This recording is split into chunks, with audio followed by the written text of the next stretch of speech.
சென்னை கோயம்பேட்டில் டயர் வெடித்து சாலையோர கடைக்குள் கார் புகுந்த விபத்தில் 2 பெண்கள் படுகாயமடைந்துள்ளனர்.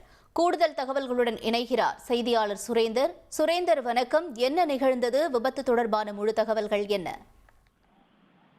வணக்கம்.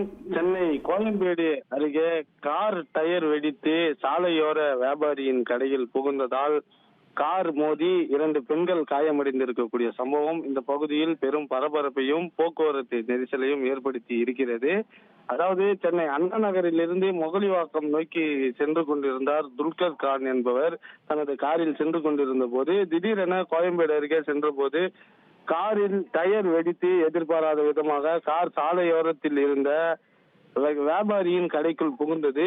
இதில் அந்த வியாபாரியிடம் காய்கறி வாங்கி கொண்டிருந்த சுகன்யா, அதே போன்று வியாபாரம் செய்து கொண்டிருந்த லட்சுமி என இருவர் மீதும் கார் பலமாக மோதியதில் அவர்கள் இருவரும் தூக்கி வீசப்பட்டனர். இதில் இருவரும் காயம் ஏற்பட்டு உடனடியாக அங்கு ஆம்புலன்ஸ் மூலம் வரவழைக்கப்பட்டு இருவரும் மருத்துவமனைக்கு அழைத்து சென்றப்பட்டிருக்கின்றனர். இந்த தகவல் அறிந்து சம்பவ இடத்திற்கு வந்த கோயம்பேடு போலீசார் விபத்துக்கான காரணம் குறித்து வழக்கு பதிவு செய்து தற்போது அந்த பகுதியில் உள்ள காரை அப்புறப்படுத்தும் பணியில ஈடுபட்டு வருகின்றனர். இந்த சம்பவத்தால அந்த பகுதியில் பெரும் பரபரப்பானது ஏற்பட்டிருக்கிறது.